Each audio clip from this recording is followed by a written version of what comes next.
Hello बच्चों, कैसे हो आप सब। उम्मीद है आप सब बढ़िया होगे, अच्छे होगे। बच्चों, ये पिक्चर बताओ किसकी है। जी हाँ, आपने बिल्कुल सही सोचा। ये तस्वीर है महादेवी वर्मा की। बच्चों, आज की इस कक्षा में मैं आपको कक्षा 7 से हिंदी की पाठ्य पुस्तक बसंत भाग 2 में नीलकंठ नामक पाठ पढ़ा रहा हूँ। बच्चों, कक्षा 7 का ये 11वां अध्याय है।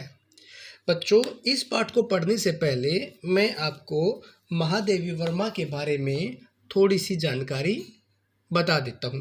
बच्चों, महादेवी वर्मा अपने परिवार की 7वीं पीढ़ी की पहली कन्या थी।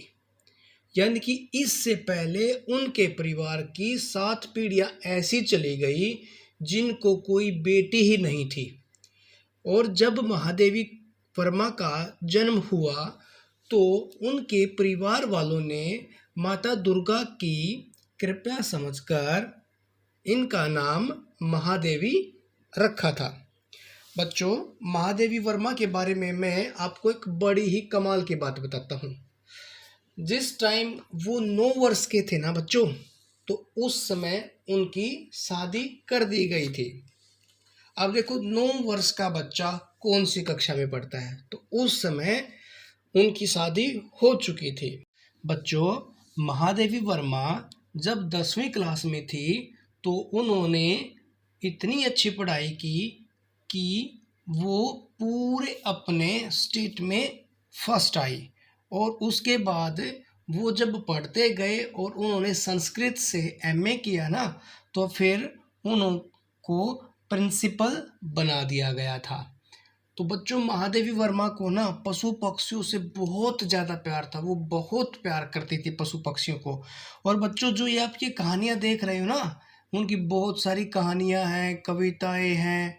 तो बच्चों, महादेवी वर्मा ने ना वो सारी की सारी ना अपनी कहानियाँ लिखने की शुरुआत, कविताएं लिखने की शुरुआत बहुत पहले कर दी थी।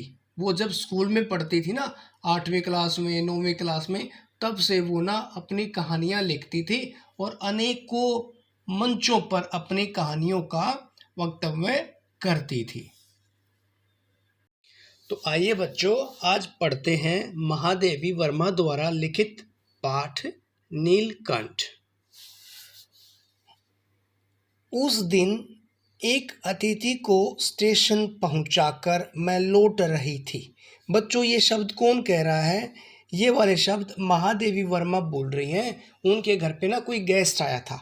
वो कह रही है कि भाई उनके घर पे जो गेस्ट आया था ना, वो उस गेस्ट को स्टेशन यानी कि रेलवे स्टेशन पे छोड़कर घर वापस आ रही थी कि चिड़ियों और खरगोशों की दुकान पर ध्यान आ गया और मैंने ड्राइवर को उसी ओर चलने का आदेश दिया। आप सभी ने देखा ना बच्चों, बहुत सारे दुकानदार क्या करते हैं, चिड़ियों को, खरगोशों को, बिल्लियों को अपनी दुकानों पे रखते हैं और वो उनको बेच देते हैं। तो इसी प्रकार महादेवी वर्मा का ध्यान भी एक दुकान पे गया जहाँ पे चिड़ियों को और खरगोशों को पिंजरों में बंद करके रखा हुआ था। बड़े मियाँ चिड़िया वाले की दुकान के निकट पहुँचते ही उन्होंने सड़क पर आकर ड्राइवर को रुकने का संकेत दिया। अब बच्चों, दुकान वाले का क्या नाम है? देखो लिखा ना, बड़े मियाँ, है ना। तो बड़े मियाँ की दुकान थी वो। और जब वो दुकान पे आई तो उन्होंने ड्राइवर को क्या बोला? ड्राइवर, अब आप रुक जाओ। मेरे कोई प्रश्न करने से पहले ही उन्होंने कहना आरंभ किया, सलाम गुरुजी। पिछली बार आने पर आपने मोर के बच्चों के लिए पूछा था। शंकरगढ़ से एक चिड़ी मार 2 मोर के बच्चे पकड़ लाया है। बच्चों देखिए, ये एक जगह का नाम है जिसका नाम है शंकरगढ़, ठीक है। और चिड़ीमार कौन होता है बच्चों? चिड़ीमार होता है जो ना एक छोटे शिकारी होते हैं जो चिड़ियों को, मोर को, तोतों को पकड़ पकड़ कर बेच देते हैं, ठीक है बच्चों। उसको क्या बोलते हैं? चिड़ीमार। एक मोर और एक मोरनी। तो चिड़ी मार किसको पकड़ के लाया था? 2 मोर के बच्चों को पकड़ के लाया था, जिसमें से एक है मोर और एक है मोरनी। आप पाल ले। कौन बोला ये सारे शब्द? ये बोला दुकानदार। दुकानदार का क्या नाम था? बड़े मियाँ। तो बड़े मियाँ ने किसको बोल दिया? बड़े मियाँ ने बोल दिया गुरुजी। गुरुजी कौन है? यहाँ पे गुरुजी है महादेवी वर्मा। क्यों लिखा उन्होंने गुरुजी? क्योंकि महादेवी वर्मा प्रिंसिपल थे उस समय पे। ठीक है बच्चों। मोर के पंजों से दवा बनती है, सो ऐसे ही लोग खरीदने आए थे। तो फिर देखो कौन बोल रहा है? ये बड़े मियाँ बोल रहे हैं। किसको बोल रहे हैं? महादेवी वर्मा को। अब भाई मोर के जो पंजे होते हैं ना, कोई उनसे ना मोर को खरीदने आया था, वो क्या करता? मोर के पंजों को काट देता और उनसे क्या बनाता? फिर दवाई बनाता। ठीक है। आखिर मेरे सीने में भी तो इंसान का दिल है, मारने के लिए ऐसी मासूम चिड़ियों को कैसे दे दूं? ये कौन बोल रहा है बच्चों? ये बोल रहा है बड़े मियाँ, जो कि दुकानदार हैं। वो किसको बोल रहे हैं? महादेवी वर्मा को बोल रहे हैं गुरुजी, ये ना कोई ना दवाई बनाने वाला आया था, जो इनको मार के इनके पंजों से दवाई बनाना चाहता था। ठीक है। टालने के लिए मैंने कह दिया गुरुजी ने मंगवाए हैं।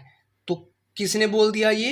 ये बोल दिया बड़े मियाँ, जो कि दुकानदार है। उसने बोला भाई मैं ये बच्चे, चिड़िया के बच्चे आपको नहीं दूंगा, ये तो गुरुजी ने मंगवाए हैं। गुरुजी कौन है बच्चों? महादेवी वर्मा के लिए गुरुजी शब्द का प्रयोग हुआ है। वैसे यह कमबख्त रोजगार ही खराब है। कमबख्त क्या होता है बच्चों? यानी कि जिसकी किस्मत अच्छी नहीं होती।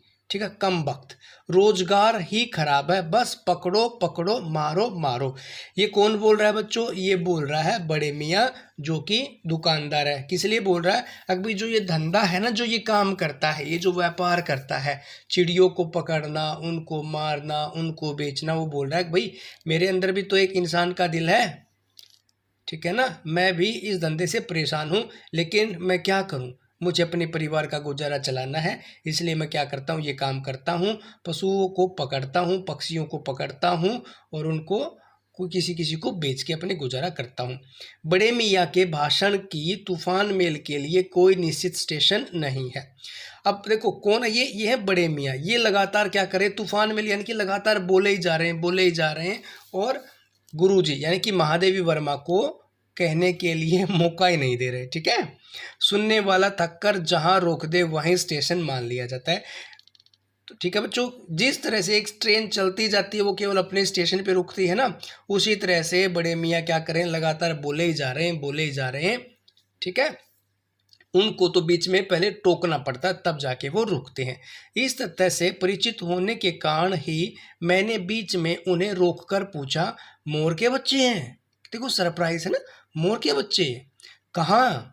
बड़े मियाँ के हाथ के संकेत का अनुसरण मतलब इशारे को समझते हुए, करते हुए मेरी दृष्टि एक तार के छोटे से पिंजरे पर पहुंची, जिसमें तीतरों के समान 2 बच्चे बैठे थे।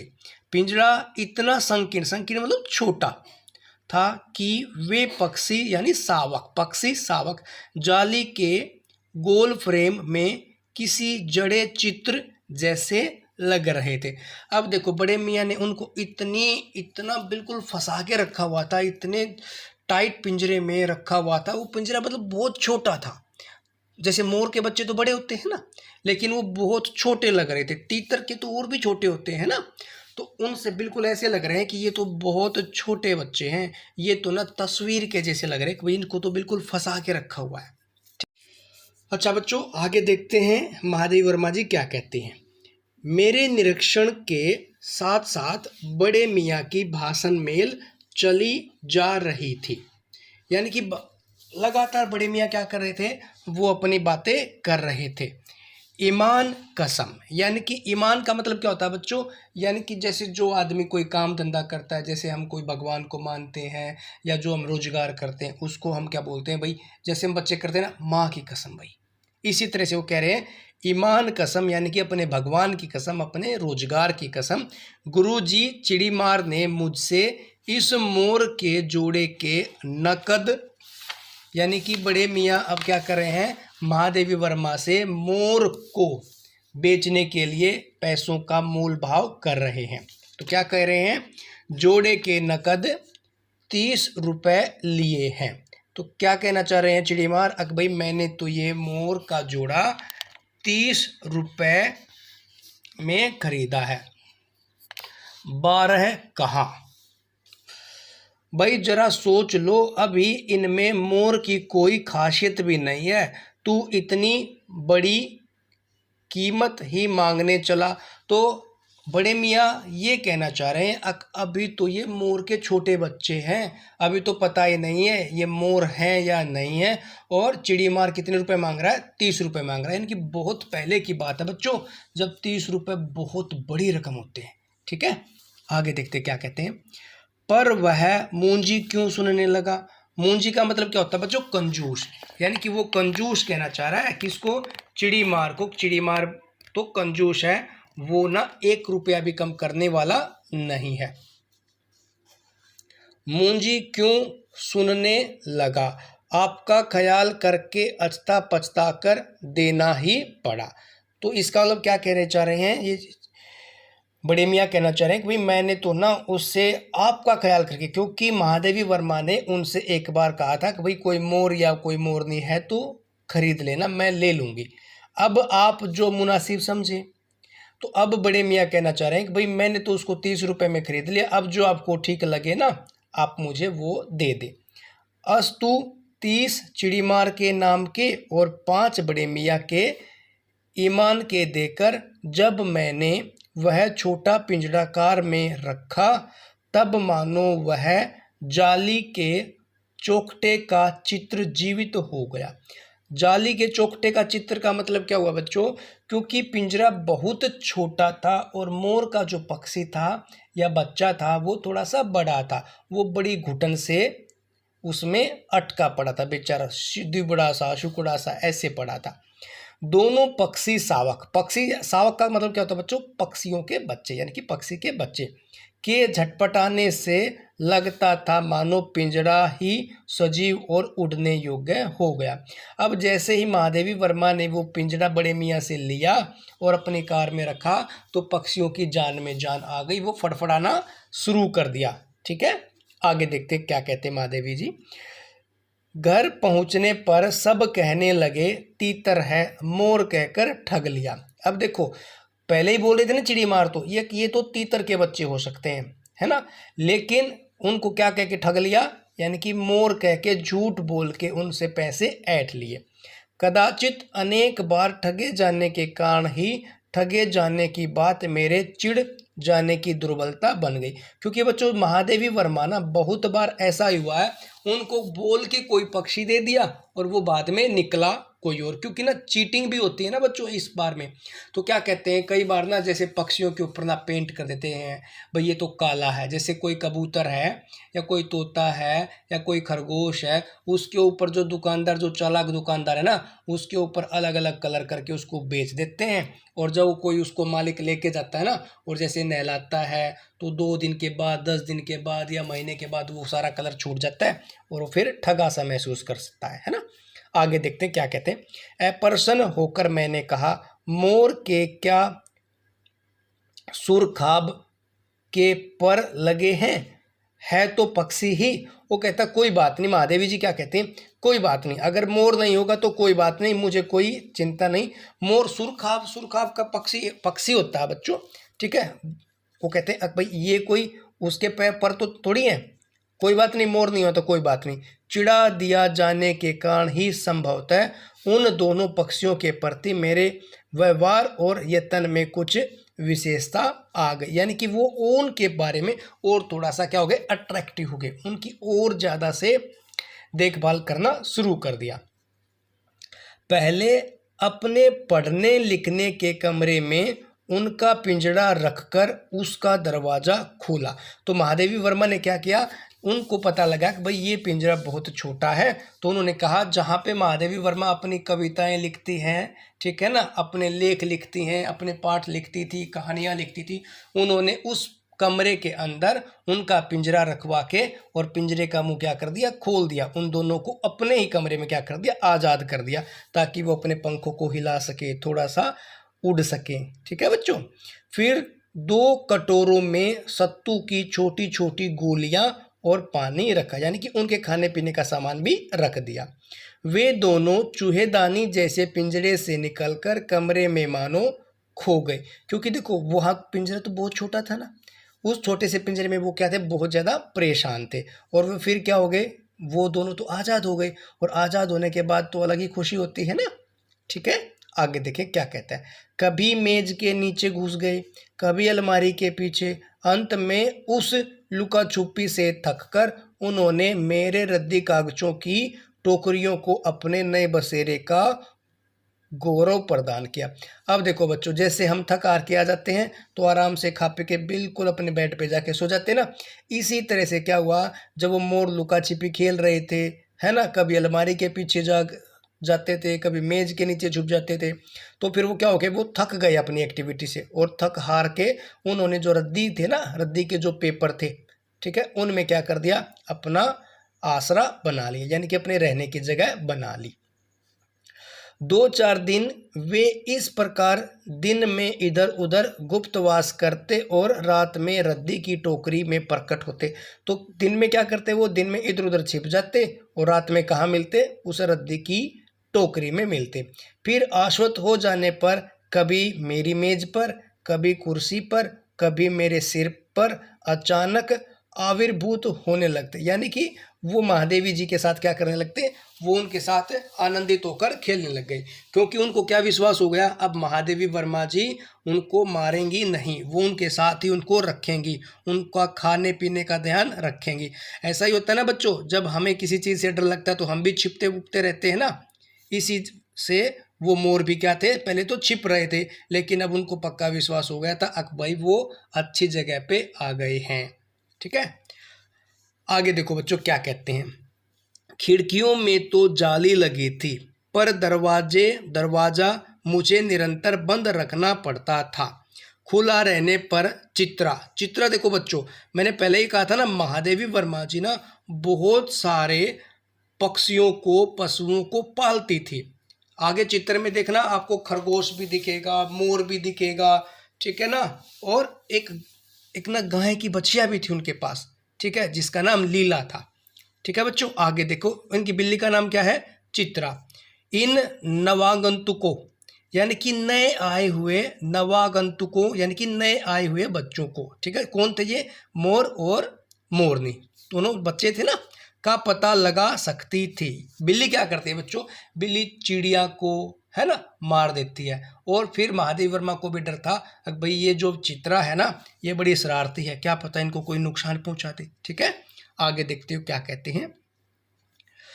और तब उसके शोध का क्या परिणाम हुआ, यह अनुमान करना कठिन नहीं, पक्षियों की अनधिकार चेष्टा का प्रश्न था।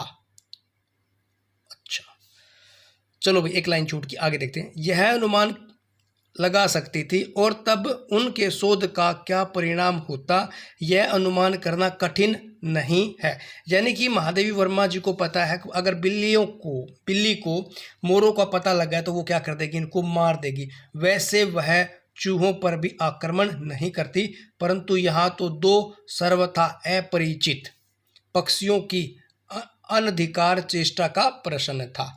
यानी कि बिल्ली को अब ऐसा लगता कि भाई अब तो ये 2 मोर के बच्चे आ गए, अब ये अपने घर पे राज करेंगे।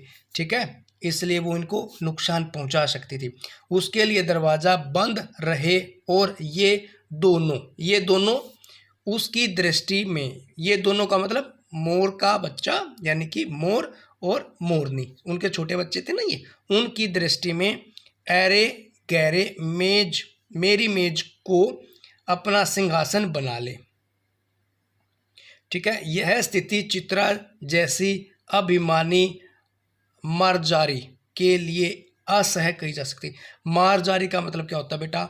मारजारी का मतलब क्या होता है? जो केवल अपने फायदे के लिए देखती है। अभिमानी यानी कि घमंडी, वो कहती है कि भाई इस कमरे पे तो केवल मेरा अधिकार है, किसी और का नहीं है। ठीक है बच्चों, आगे देखते हैं अगले पेज पे महादेवी जी क्या कहती है। देखो बच्चों आगे क्या कहते हैं महादेवी जी।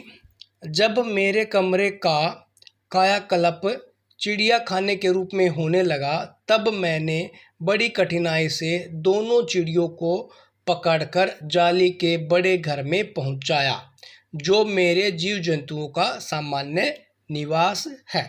यानी कि महादेवी वर्मा जी के पास ना बहुत सारे और भी पशु पक्षी थे। ठीक है, तो क्या किया, जब उनको लगा कि भाई ये तो ना भी इसको चिड़ियाघर बना देंगे, ये तो बड़ा ही गंद फैला देंगे, तो उन्होंने क्या किया, दोनों को पकड़कर बड़े घर में भेज दिया जहाँ पे बहुत सारे पशु पक्षी और भी रहते हैं। दोनों नवागंतुकों ने पहले से रहने वालों में वैसा ही कुतूहल जगाया जैसा नववधू के आगमन पर परिवार में स्वाभाविक है। अब देखो यहाँ पे महादेवी वर्मा जी क्या कहते हैं, अब भाई जब मोर और मोरनी उन पशु पक्षियों में गए ना, तो उनके अंदर क्या हुआ, उनके अंदर भी एक हलचल होगी, वे बहुत खुश हो गए। क्यों खुश हो गए? क्योंकि जब भी हमारे घर में कोई एक नया मेहमान आता है, यानी कि किसी की शादी होती है और वो नई वधू आती है ना, नई वधू के आगमन पर सारा परिवार खुश हो जाता है। ऐसे ही सारे पशु पक्षी क्या हो गए, उन दोनों को देखकर बहुत खुश हुए। लक्का कबूतर नाचना छोड़कर दौड़ पड़े। देखो अब कबूतर का नाम देखो बच्चों, है ना, है ना, एक और पक्षी लक्का, क्या नाम उसका, लक्का कबूतर नाचना छोड़कर दौड़ पड़े। उनके चारों ओर घूम घूम कर गुटरगु गुटरगु की रागिनी अलापने लगे। यानी कि कबूतर कैसे बोलता है, गुटरगु गुटरगु। बड़े खरगोश, देखो अब आया ना खरगोश भी, बड़े खरगोश सभ्य सभासदों के समान क्रम में बैठकर गंभीर भाव से उनका निरीक्षण करने लगे। अब खरगोश भी है और खरगोश ने क्या किया, दोनों मोर के बच्चों को देखने लगे। ऊन की गेंद जैसे छोटे खरगोश उनके चारों ओर उछल कूद मचाने लगे। छोटे खरगोश के बच्चे थे ना, ऊन की गेंद यानी कि बहुत बहुत सॉफ्ट होते हैं ना, इसलिए महादेवी वर्मा जी ने उनके लिए क्या लिखा है, ऊन की गेंद का यूज किया है। तोते मानो भली बाती देखने के लिए एक आंख बंद करके उसका निरीक्षण करने लगे। यानी कि तोतों ने क्या किया, तोतों ने तो उनके ऊपर क्या किया, पूरा ही अपना निरीक्षण करने के लिए, जैसे हम देखते हैं ना निशाना लगाते हैं एक आंख बंद करके, ऐसे ही तोता क्या करने लगा, निरीक्षण करने लगा। उस दिन मेरे चिड़ियाघर में मानो भूचाल आ गया। अब उनको देख के क्या होगा, उनको देख के क्या होगा, उथल पुथल हो गई, कि ये कौन आ गए, ये कौन आ गए। इसलिए महादेवी वर्मा जी ने क्या कहा है, भाई उन दोनों को देखकर ऐसा लगता है कि भूचाल आ गया। ठीक है, जैसे कोई भूचाल आता है, आंधी तूफान आती है, तो हमारे घर का सामान इधर उधर हो जाता है ना, चारों तरफ उथल पुथल हो जाती है, पेड़ पौधे टूट जाते हैं, उसी तरह से उनके चिड़ियाघर में क्या आ गया, भूचाल आ गया। धीरे धीरे दोनों मोर के बच्चे बढ़ने लगे, यानी कि बड़े होने लगे।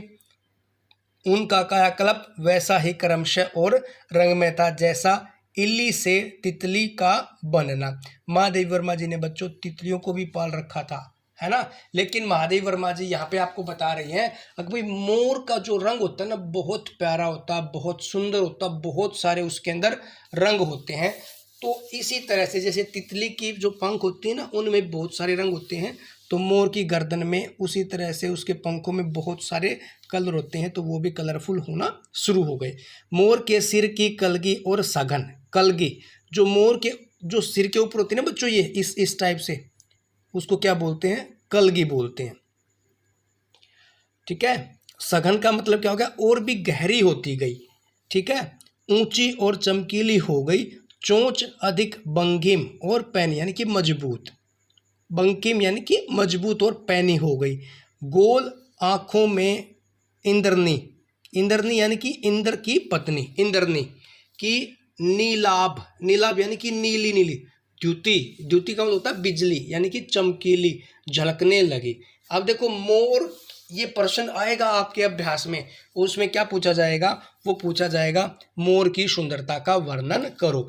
तो देखो क्या है, मोर के सिर की कलगी और सघन हो गई, है ना, मोर के जो ऊपर सिर के ऊपर जो कलगी लगी होती है ना, उसको क्या बोलते हैं, जो पंख से होते हैं ना बच्चों मोर की, यहाँ पे जैसे यहाँ पे दिखा रहा हूँ मैं आपको, यहाँ पे जैसे ऐसे ऐसे, इसको क्या बोलते हैं, मोर के सिर के ऊपर होती है और इसको क्या बोलते हैं, कलगी बोलते हैं। ये बहुत सघन हो गई, ठीक है, बड़ी हो गई, ऊंची हो गई और चमकीली हो गई। और जो उनकी चोंच है वो क्या हो गई, चोंच पैनी हो गई और मजबूत हो गई। और जो मोर की जो आंखें हैं ना, बहुत नीलाभ यानी कि नीली नीली, बिल्कुल नीली नीली आंखें हो गई और जो चमकने लगी थी। लंबी नील हरित ग्रीवा, देखो उसकी जो हरित ग्रीवा, ग्रीवा का मतलब गर्दन, ये संस्कृत का शब्द है ग्रीवा, ठीक है। नील यानी कि नीली, लंबी नील यानी कि नीले रंग के लिए लिया गया, हरित हरी, नीली हरी ग्रीवा की हर भंगिमा में धूप छां तरंगे उठने गिरने लगी। यानी कि जब भी वो महादेवी वर्मा जी उस मोर की गर्दन को देखती थी तो उस गर्दन में नीला रंग हरा रंग दिखाई देता था और वो बड़ी प्यारी लगती थी, ठीक है। दक्षिण वाम, दक्षिण वाम यानी कि दोनों पंखों में, अभी बताता हूँ, दक्षिण और वाम यानी कि दाहिना और बायां दोनों पंखों में सलेटी और सफेद आलेखन स्पष्ट होने लगे। यानी कि उनके पंखों के बारे में ये बताया गया, यानी कि दायां और बायां दोनों पंख सलेटी और सफेद रंग से क्या हो गए, स्पष्ट से दिखने लगे। लंबी पूंछ हुई और उसके पंखों पर चंद्रिकाओं के इंद्रधनुषी रंग उद्दीप्त हो उठे। यानी कि जो कलर है ना बच्चों, वो कलर अलग से दिखाई देने लग गए, ठीक है। रंग रहित पैरों, अब देखो पैरों के ऊपर ना कोई रंग नहीं होता, ठीक है। जैसे आपने ग्रेफाइट देखा है ना, पेंसिल का जो आगे का टुकड़ा है ये वाला, अब इसमें ग्रेफाइट, उसके रंग ऐसे ही हो गए, ठीक है। यानी कि पैरों का रंग ऐसा ही था। रंग रहित पैरों को गर्वीली गति से, गर्वीली यानी कि बड़े घमंड से चाल, बड़े घमंड की चाल चलते थे वो, यानी कि इठला के चलते थे वो। गति ने एक नई गरिमा से रंजित कर दिया। अब देखो बच्चों, ये मोस्ट इम्पोर्टेंट है आपका पैराग्राफ, और यहीं से क्या आता है, आपका एक प्रश्न आएगा, उसमें लिखा जाएगा मोर की सुंदरता का वर्णन कीजिए, और आपने इसी पैराग्राफ को उठा के लिखना है, तो आपका उत्तर ठीक हो जाएगा, ठीक है बच्चों। आगे देखते क्या कहते हैं। अब यहाँ तक हमने पढ़ लिया कि उनकी चाल कैसी थी, बड़ी ही गर्वीली चाल थी। उसका गर्दन ऊंची कर देखना, विशेष भंगिमा के साथ उसे नीची कर दाना चुगना, पानी पीना, टेढ़ी कर शब्द सुनना और आदि क्रियाओं में जो सुकुमारता और सौंदर्यता उसका अनुभव देखकर ही किया जा सकता था। यानी कि जो उनकी एक्टिविटी थी ना मोर की, इतनी प्यारी एक्टिविटी थी कि उनको मन करता था अगर भाई इनको देखते जाओ देखते जाओ। जैसे जब कोई बच्चा नटखट सा होता है ना, और जब वो अपनी छोटी छोटी एक्टिविटी करता है छोटा बच्चा, तो मन करता है उसको देखते जाओ देखते जाओ। ऐसा ही उस मोर का क्या था, बड़ा ही निराला रंग ढंग था। गति का चित्र नहीं आंका जा सकता। अब महादेवी वर्मा जी कहती कि वो इतना प्यारा था देखने में कि उसका नाम वास्तविक चित्र नहीं बना सकते थे। मोरनी का विकास मोर के समान चमत्कारिक तो नहीं हुआ, परंतु अपनी लंबी धूप चाही गर्दन हवा में। अब बच्चों यहाँ अलग प्रश्न आएगा, मोरनी के बारे में प्रश्न होगा और उसमें कहा जाएगा मोरनी की सुंदरता का वर्णन कीजिए। तो इस प्रश्न का उत्तर यहाँ है, मोरनी का विकास मोर के समान चमत्कारिक तो नहीं हुआ, परंतु अपनी लंबी धूप छाए गर्दन हवा में चंचल कलगी पंखों की श्याम, श्याम मतलब काला रंग होता है बेटा, श्याम, ठीक है, श्याम सफेद यानी कि काला सफेद पत्र लेखा मंत्र गति आदि से वह भी मोर की उपयुक्त सहचारणी होने का प्रमाण देने लगी। यानी कि उसी तरह की एक्टिविटी वो क्या करने लगी, ठीक है बच्चों। आगे पेज पे देखते हैं महादेवी वर्मा जी क्या बताती है। देखो भाई आगे क्या कहते हैं, नीलाभ ग्रीवा यानी कि नीली गर्दन, ठीक है ना। जैसे हमने पढ़ा था नीली हरित जो गर्दन थी ना, हरे रंग की और जो नीली रंग की गर्दन थी, अब कहते हैं नीलाभ ग्रीवा के कारण मोर का नाम क्या रखा गया, नीलकंठ। अब देखो बच्चों यहाँ आपका प्रश्न आएगा मोर का क्या नाम रखा गया, तो उसका उत्तर क्या रहेगा, नीलकंठ। और उसकी छाया के समान रहने के कारण मोरनी का नामकरण क्या हुआ, राधा। तो बच्चों आपके 2 प्रश्नों के उत्तर यहाँ पे आ गए। भाई मोरनी का क्या नाम रखा गया? राधा। और नीलकंठ किसका नाम रखा गया? मोर का। अब आगे देखते हैं क्या कहता है। मुझे स्वयं ज्ञात नहीं कि कब नीलकंठ ने अपने आप को चिड़ियाघर के सब के निवासी जीव जंतुओं का सेनापति और संरक्षक नियुक्त कर दिया। यानी कि महादेव वर्मा जी कहते हैं कि मोर इतना समझदार बन गया कि उसको पता ही नहीं लगा कि भाई वो कब उनका सेनापति बन गया, यानी कि उनकी रक्षा करने वाला बन गया, उनकी देखरेख करने वाला बन गया। सवेरे ही वह एक खरगोश, कबूतर आदि की सेना एकत्रित कर उस ओर ले जाता जहां दाना दिया जाता। इसका मतलब क्या हुआ बच्चों? सारे पशु पक्षी थे ना, वो मोर की बातें मानने लगे और मोर के साथ अच्छे से घुल मिल गए। और मोर क्या करता था? उनके ऊपर कमांड करता था और वो सब जहां मोर कहता उसी तरफ वो काम करते थे, चले जाते थे। और घूम घूम कर मानो सब की रखवाली करता रहता था। किसी ने कुछ गड़बड़ की और वह अपने तीखे चंचू प्रहार से उसे दंड देने दौड़ता। चंचू प्रहार मतलब क्या होता है बच्चों? चोंच से क्या है? मारना, चोंच मारना। चोंच मार के क्या करता था? उसको दंड भी देता था जो उसकी बात नहीं मानता था।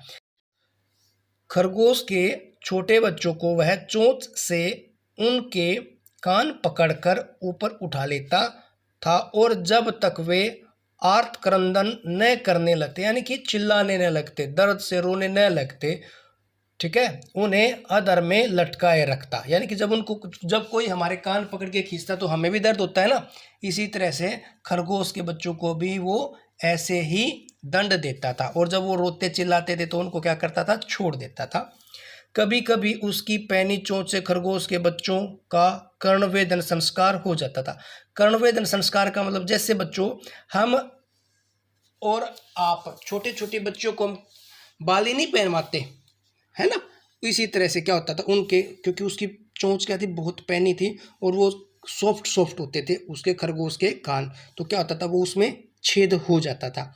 जैसे लड़कियां या लड़के, कई बार तो लड़के भी होते हैं ना जो अपने कान को छिदवा लेते हैं, क्या करते हैं? उसमें बाली पहनने के लिए, ठीक है, कान में सुराख करवा लेते हैं। कर्ण छेदन बोलते हैं बेटा उसको, कर्णवेद बोलते हैं, ठीक है। कर्णवेद संस्कार, कर्ण मतलब कान, वेद मतलब वेदना। पर वे फिर कभी उसे क्रोधित होने का अवसर न देते थे। यानी कि एक बार जैसे उनको सज़ा मिल जाती थी, जैसे टीचर हमें पनिशमेंट देता है ना, उसी तरह उसके बाद हम बिल्कुल ठीक ठाक रहते हैं, सीधे रहते हैं। इसी तरह से मोर क्या करता है? एक टीचर का काम वो कर रहा है, ठीक है। दंड विधान के समान ही वह उन जीव जंतुओं के प्रति उसका प्रेम भी असाधारण था। यानी कि वो उनसे प्यार भी करता था, ऐसा नहीं कि वो उनको प्यार नहीं करता था, दंड देता था, उनको बहुत सारा प्यार भी करता था। आगे देखना, उनकी रक्षा भी करता है वो, ठीक है। प्राय वह मिट्टी में पंख फैलाकर बैठ जाता और वे सब उसकी लंबी पूंछ और सघन पंखों में छुएल सा खेलते रहते। यानी कि वो उसके पंखों में कभी छुप जाते, कभी निकल जाते, कभी छुप जाते, कभी निकल जाते, ऐसे करते रहते थे। लेकिन वो उनको पनिश नहीं करता था, पनिश तब करता था जब वो उल्टा काम करते थे। ऐसी ही किसी स्थिति में एक सांप जाली के भीतर पहुंच गया। देखो अब यहाँ पे उसकी बहादुरी देखना, ठीक है, आगे देखते हैं उसकी बहादुरी। ऐसी ही किसी स्थिति में एक सांप जाली के भीतर पहुंच गया। सब जीव जंतु भागकर इधर उधर छिप गए, केवल एक शिशु खरगोश सांप की पकड़ में आ गया। देखो इसके मुंह में, देखो ये सांप के मुंह में क्या है? एक छोटा सा खरगोश का बच्चा है। अब आगे देखो बच्चों कितनी बहादुरी से सामना करता है इसका, कौन? नीलकंठ। नीलकंठ मोर का नाम था ना, वेरी गुड। निगलने के प्रयास में सांप ने उसका आधा पिछला शरीर तो मुंह में दबा रखा था, शेष आधा जो बाहर था उसमें ची ची का स्वर भी इतना तीव्र नहीं निकल सकता था। जब कोई हमें पकड़ ले, हमारा गला दबा दे तो हम बोल नहीं पाते ना, तो इसी तरह से क्या कह रहा है?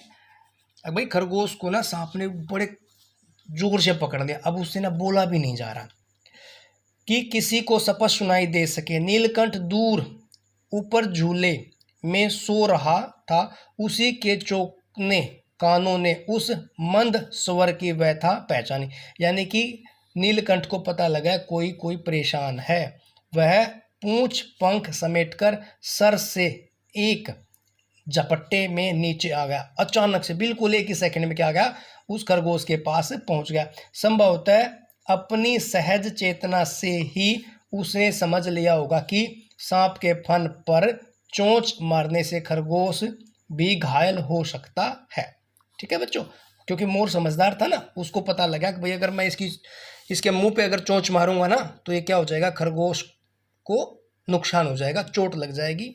ठीक है, उसने सांप को फन के पास पंजों से दबाया। देखो पिक्चर में देखा था ना आपने, खरगोश जहां से उसने पकड़ रखा था ना सांप ने, उसके मुंह से बिल्कुल पास से क्या कर लिया, उसने दबा लिया और फिर चोंच से इतने प्रहार किए कि वह अधमरा हो गया। यानी कि क्या हो गया, बहुत बुरी तरह से घायल हो गया।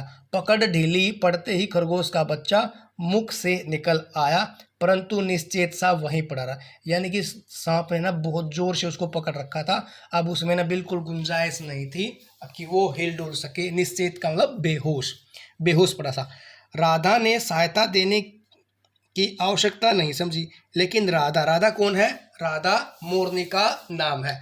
उसने क्या किया, उसने उसको हेल्प करने की सोची नहीं, उसको पता है मोर अपने आप समेट देगा उसको, है ना।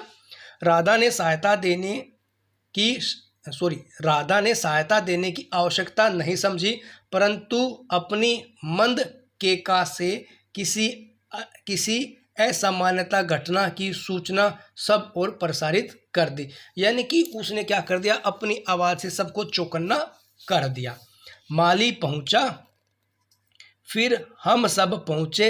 नीलकंठ जब सांप के दो खंड, खंड का मतलब क्या होगा बेटा, टुकड़े, यानी कि उतनी जोर जोर से सांप को चोंच मारी कि उसके दो टुकड़े हो गए। तब उस शिशु खरगोश के पास गया और रात भर उसे पंखों के नीचे रखे उष्णता देता रहा। हमने देखा, पढ़ा था ना, अगर भाई वो उनकी ना रक्षा भी करता था। ठीक है, अपने पंखों के नीचे बैठाए रखा। कार्तिकेय ने अपने युद्ध वाहन के लिए मयूर को क्यों चुना होगा। कार्तिकेय भगवान शंकर का बेटा, उसका क्या नाम था, कार्तिकेय। तो इसलिए कहता है भाई कार्तिकेय जो भगवान है उसका युद्ध वाहन कौन है, मोर है। अब हमें पता लगा ना, अगर भाई कार्तिकेय भगवान ने मोर को अपना वाहन क्यों चुना था, क्योंकि मोर बहुत आक्रामक था, बहुत प्यार करने वाला भी था और जरूरत पड़ने पर उनकी मदद भी कर देता था। यह उस पक्षी का रूप और स्वभाव देखकर समझ में आ जाता है। ठीक है, महादेव वर्मा जी कहते हैं भाई अब मुझे समझ में आया जब मैंने नीलकंठ का ऐसा व्यवहार देखा, भाई भगवान कार्तिकेय ने मोर को अपना वाहन क्यों चुना। मयूर कला प्रिय वीर पक्षी है, हिंसक मात्र नहीं। यानी कि हिंसक का मतलब क्या है, लड़ाई झगड़े करने वाला। मोर बहुत प्यारा पक्षी और लड़ाई झगड़े करने वाला नहीं है, इसी से उसे बाज, चील आदि की श्रेणी में नहीं रखा जा सकता, जिनका जीवन ही क्रूर कर्म है। इसलिए महादेव वर्मा जी कहते हैं अगर भाई जिनका जीवन क्रूर यानी कि कठोर कर्म यानी कि काम, ठीक है ना। अगर भाई जैसे चील है, बाज है, वो क्या करते हैं, वो दूसरे जीव जंतुओं को उठा कर ले जाते हैं और उनको खा जाते हैं। इसलिए हम मोर को और बाज को एक साथ नहीं रख सकते, यानी कि दोनों को एक ही कैटेगरी में नहीं डाल सकते। बाज और चील क्रूर पक्षी है और मोर बहुत प्यारा और सौम्य है। नीलकंठ ने उसकी जातिगत विशेषताएं तो थी ही। जातिगत विशेषताओं का मतलब क्या होगा बच्चों, जैसे मोर के बच्चों में या मोर में जो विशेषताएं होती है वो सारी विशेषताएं नीलकंठ में भी थी। उनका मानवीकरण भी हो गया। मेघों की सांवली छाया, मेघ मतलब होता है बच्चों बादल, सांवली यानी कि काली काली सी छाया में अपने इंद्रधनुष के गुच्छे जैसे पंखों का मंडलाकार बनाकर जब वह नाचता था तब उस नृत्य में एक सहजात लय ताल रहता था। यानी कि जब बारिश का मौसम होता है ना, तो आपने बहुत सारे मोरों को नाचते हुए देखा होगा अपने स्कूल के ग्राउंड में, खेतों में। इसी तरह से मोर क्या करता है, बिल्कुल अपने पंखों को फैलाकर नाचता है, आगे पीछे दाएं बाएं क्रम से घूमकर वह किसी अलक्ष्य शम पर ठहर ठहर जाता है। ठीक है बच्चों, अब देखो आगे क्या कहते हैं। राधा नीलकंठ के समान नहीं नाच सकती थी, परंतु उसकी गति में भी एक छंद रहता था। वह नृत्य गमन नीलकंठ की दाहिनी ओर के पंखों को छूती हुई बाईं ओर निकल आती थी और बाईं पंख को स्पर्श कर दाहिनी ओर। जिस प्रकार से बच्चा अपनी माँ के पीछे छुपता है, कभी इस पल्लू में निकल आता है, कभी उस तरफ निकल आता है ना, इसी तरह से क्या करती थी राधा भी, क्या करती थी मोर के साथ खेलती रहती थी, कभी दाएं कभी बाएं, कभी दाएं कभी बाएं। इस प्रकार उसकी परिक्रमा में भी एक पूरक ताल परिचय मिलता था। नीलकंठ ने कैसे, आओ बच्चों आगे पढ़ते हैं।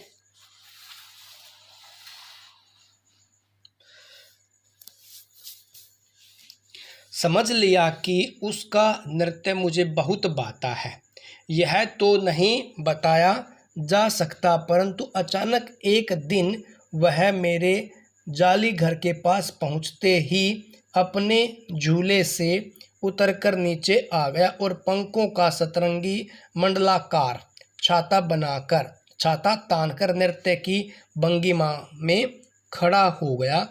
तब से यह नृत्य भंगिमा नित्य का क्रम बन गई।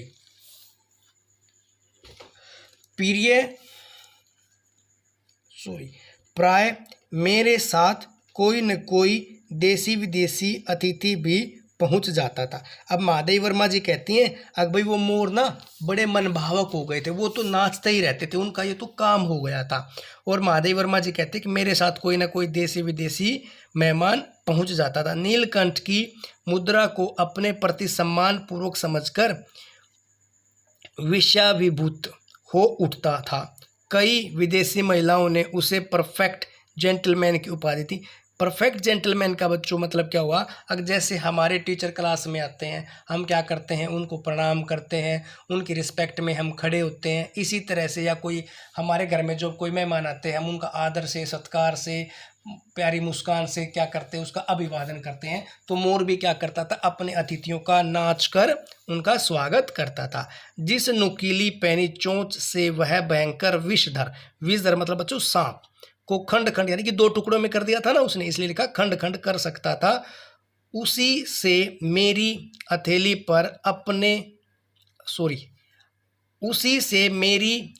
पर रखे हुए भुने चने ऐसी कोमलता से होले होले उठाकर खाता था कि हंसी भी आती थी और विष में भी होता। अब देखो मोर को कैसे पता चलता भाई इनको नुकसान पहुंचाना है या इनको नहीं पहुंचाना, क्योंकि मोर क्या था, एक बड़ा ही समझदार पक्षी था। ठीक है। फलों के वृक्षों से अधिक उसे पुष्पित और पल्लवित वृक्ष भाते थे। पल्लवित यानी कि फूल वाले और फूलों वाले, फल वाले और फूलों वाले वृक्ष उसको भाते थे। वसंत में जब आम के वृक्ष सुनहली मंजरियों से लद जाते थे,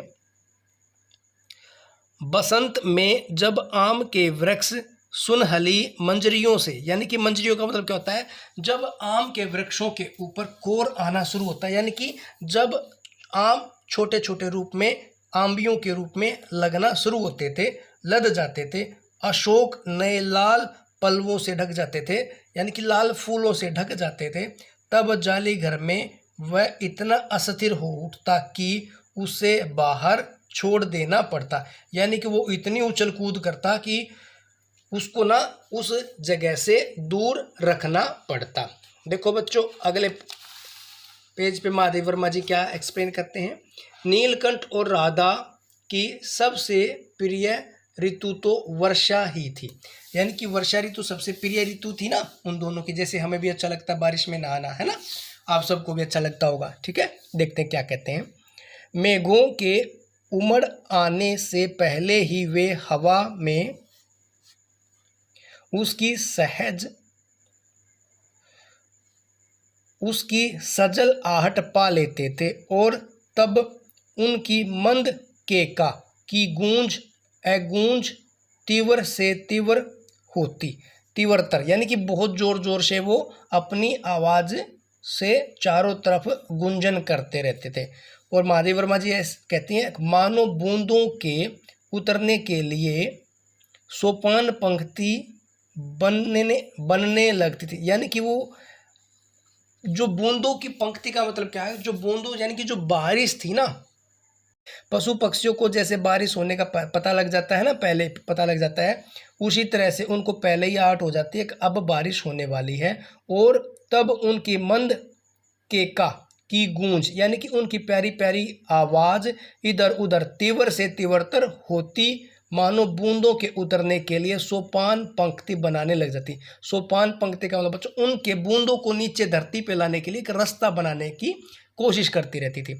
मेघ, मेघ यानी कि बादल, बादल के गर्जन के ताल पर ही उनके तन्मय नृत्य का आरंभ होता। जैसे ही बादल गरजते, मोर और मोरनी क्या थे, दोनों नाचने लग जाते। और फिर मेघ जितना अधिक गरजता, बिजली जितनी अधिक चमकती, बूंदों की रिमझिमाहट जितनी तीव्र होती जाती, नीलकंठ के नृत्य का वेग उतना ही अधिक बढ़ता जाता। जिस तरह से बच्चों बहुत सारे बच्चे डीजे की धुन पे नाचते हैं ना, थिरक थिरक के, उसी तरह से बादल के गरजने पे, बिजली के चमकने पे मोर का नाचना भी बढ़ता ही जाता। और उसकी केका का स्वर उतना ही मंद्र से मंदतर हो जाता। ठीक है, इतना ही प्यारा होता चला जाता। वर्षा के थम जाने पर वह दाहिने पंजे पर दाहिना पंख और बाएं पर बायां पंख फैलाकर सुखाता। फिर उसके पंख क्या होते बच्चों, गीले हो जाते बारिश में, तो वो दोनों को सुखाता। कभी कभी वे दोनों एक दूसरे के पंखों से टपकने वाली बूंदों को चोंच से पी पी कर पंखों का गीलापन दूर कर लेते थे। तो कई बार क्या करते थे, कौन, राधा और नीलकंठ एक दूसरे के पंखों पर जो पानी था ना, वो उसको पी लेते थे और अपने पंखों को सुखाने की कोशिश करते। इस आनंद उत्सव की रागिनी में बेमेल स्वर कैसे बज उठा, यह भी एक करुण कथा है। अब देखो बच्चों, उन दोनों के ना अलग होने की एक अलग से कहानी है। ठीक है, अब उसको पढ़ते हैं। महादेवी वर्मा जी बताती है कि भाई नीलकंठ और राधा कैसे एक दूसरे से अलग हुए। एक दिन मुझे किसी कार्य से नखास कोने से निकलना पड़ा, यानी कि जहाँ पशु पक्षी थे ना वे, वहाँ पे जो रहते थे, वहाँ से उनको क्या करना पड़ा, एक बार कोई काम बाहर जाना पड़ा। और बड़े मियाँ ने पहले के समान कार को रोक लिया। इस बार किसी पिंजड़े की ओर नहीं देखूंगी, यह संकल्प करके मैंने बड़े मियाँ की विरल दाढ़ी और सफ़ेद डोरे से कान में लंबी ऐनक को ही अपने ध्यान का केंद्र बनाया। अब देखो बच्चों, महादेवी वर्मा जी ये कहना चाहती हैं, उन्होंने ना मन बनाया था अब की बार वो बड़े मियाँ से किसी पक्षी को नहीं लाएंगी, लेकिन महादेवी वर्मा जी अपने व्यवहार से इतनी अच्छी थी कि वो किसी भी पक्षी को पिंजरे में देख ही नहीं सकती थी। इसलिए महादेवी वर्मा ने उनके पिंजरों की तरफ ध्यान नहीं दिया और उन्होंने बड़े मियाँ के चेहरे की तरफ और जो उनकी ऐनक से जो धागा बंधा था ना, केवल उसकी तरफ ही देखा। पर बड़े मियाँ के पैरों के पास जो मोरनी पड़ी थी उसे अनदेखा करना कठिन था। तो क्या हुआ, उनके पैरों के पास एक मोरनी पड़ी थी जो बड़े मियाँ ने कहीं से खरीदी थी, कोई चिड़ीमार उनको वापस से बेच गया। मोरनी राधा के समान ही थी, मोरनी भी सुंदर थी, जैसे नीलकंठ और राधा थी ना, ऐसे ही वो समान थी। उसके मूंज से बंधे दोनों पंजों, मूंज एक रस्सी होती है बेटा, उसको बोलते हैं मूंज की रस्सी जिसको बोलते हैं, ठीक है, जिससे हम चारपाई वगैरह भरते थे। ठीक है, दोनों पंजों की उंगलियां टूटकर इस प्रकार एकत्रित हो गई थी कि वह खड़ी भी नहीं हो सकती। यानी कि चिड़ीमार ने क्या कर रखा था, उसके दोनों पंजों की जो उंगलियां थी उनको तोड़ रखा था। ठीक है, ताकि वो कहीं भाग ना जाए। बड़े मियाँ की भाषण मेल फिर दौड़ने लगी। देखिए गुरुजी, कमबख्त चिड़ीमार ने बेचारे का क्या हाल कर दिया, क्योंकि चिड़ीमार ने उसके तोड़ दिए दोनों उंगलियों को, पंजों की उंगलियों को। और बड़े मियाँ का तो मतलब ही क्या, उसको बेचना। अपनी मीठी मीठी बातों में महादेवी वर्मा जी को, ठीक है, बहला फुसला के उनको बेचना ही उनका असली मकसद था। ऐसे कभी चिड़िया पकड़ी जाती है, आप न आई होती तो मैं उसी के सिर पर इसे पटक देता, पर आपसे कभी एक अधमरी मोरनी ले जाने को कैसे कहूँ। सारांश यह है कि 7 रुपये देकर मैं उसे अगली सीट पर रखवाकर घर ले आई और एक बार फिर मेरे पढ़ने लिखने का कमरा अस्पताल बना। महादेवी वर्मा जी का स्वभाव इतना अच्छा था कि वो कभी पशु पक्षियों को बीमार देख ही नहीं सकती थी। ठीक है बच्चों, तो फिर क्या कर दिया, उन्होंने उसका इलाज करना शुरू किया। पंजों की मरहम पट्टी और देखभाल करने पर वह महीने भर में अच्छी हो गई। उंगलियां वैसी ही टेढ़ी मेढ़ी रही, परंतु वह ठूंठ जैसे पंजों पर डगमगाती हुई चलने लगी। तब उसे जाली घर में पहुंचाया गया। जाली घर क्या था बच्चों, जहाँ पे बहुत सारे दूसरे पशुओं को, पक्षियों को रखा गया था, और नाम रखा गया कुब्जा। कुब्जा यानी कि जिसकी हड्डियों में क्या होता है बेटा, बल होता है, कुब्ज होता है। नाम के अनुरूप जिसका व्यवहार खराब होता है ना, उसका नाम कुब्जा रखते हैं बेटा। ठीक है, आगे देखो क्या लिखते हैं, वह स्वभाव से भी कुब्जा ही प्रमाणित हुई। यानी कि जो उसकी उंगलियां टूटी थी ना, वो टेढ़ी मेढ़ी हो गई थी, और उसका जो व्यवहार था ना, वो भी अच्छा नहीं था। ठीक है, अब तक नीलकंठ और राधा साथ रहते थे, अब कुब्जा उन्हें साथ देखते ही मारने दौड़ती, क्योंकि कुब्जा को उन दोनों का साथ रहना अच्छा नहीं लगता था। चोंच से मार मार कर उसे राधा की कलगी नोच डाली, क्योंकि ये क्या थी, ये कुब्जा थी ना, इसका ट्रीट अच्छा नहीं था, व्यवहार अच्छा नहीं था, इसको राधा अच्छी नहीं लगती थी। उसने क्या किया, राधा की जो कलगी थी ना, उसके जो मोर के सिर के ऊपर जो होते हैं ना, जो बाल से होते हैं, उसको कलगी बोलते हैं। ठीक है, कलगी को क्या कर दिया, उसने नोच डाला। कठिनाई यह थी कि नीलकंठ उससे दूर भागता था और वह उसके साथ रहना चाहती थी। न किसी जीव जंतु से उसकी मित्रता थी, न किसी को नीलकंठ के समीप आने देना चाहती थी। जो कुब्जा थी ना, वो केवल नीलकंठ को पसंद करती थी, और किसी भी दूसरे जीव जंतु को नीलकंठ के पास आना उस कुब्जा को अच्छा नहीं लगता था। उसी बीच राधा ने 2 अंडे दिए, जिनको वह पंखों में छिपाए बैठी रहती। पता चलते ही कुब्जा ने चोंच मारकर राधा को ढकेल दिया और फिर अंडे फोड़कर ठूंठ जैसे पैरों से सब और छितरा दिए। अब कुब्जा ने देखो कितना गंदा काम किया। कुब्जा ने क्या किया, राधा के बेचारी के 2 अंडे थे ना, दोनों अंडों को क्या किया, उसने अपने पैरों से फोड़ दिया और राधा को भी चोंच मार के ढकेल दिया, यानी कि नीचे गिरा दिया। इस कलह कोलाहल से और उससे भी अधिक राधा की दूरी से बेचारे नीलकंठ को प्रसन्नता का अंत हो गया। अब देखो, नीलकंठ और राधा दोनों तो साथ साथ रहते थे, लेकिन कुब्जा ने क्या कर दिया, कुब्जा ने अपने व्यवहार से उनको अलग अलग कर दिया। कई बार वह जाली के घर से निकल भागा। कौन भागा, नीलकंठ भागा। एक बार कई दिन भूखा प्यासा आम की शाखाओं में छिपा बैठा रहा, जहां से बहुत पुचकार कर मैंने उतारा। एक बार मेरी खिड़की के साइड पर छिपा रहा। तो अब ना नीलकंठ कुब्जा से दूर दूर रहता, और साथ साथ क्या हो गया, अब उसका बेचारा राधा से भी दूर दूर रहना पड़ता, उसको बेचारे को राधा से भी दूर दूर रहना पड़ता। मेरे दाना देने जाने पर वह सदा की भांति पंखों को मंडलाकार बनाकर खड़ा हो जाता था, पर उसकी चाल में थकावट और आंखों में एक शून्यता रहती। क्यों, क्योंकि वो कुब्जा से परेशान था।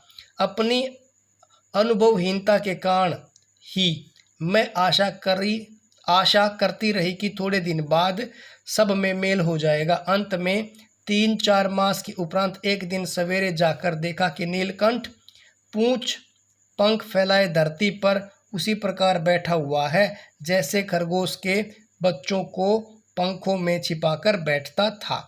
मेरे पुचकारने पर भी उसके न उड़ने का संदेह हुआ।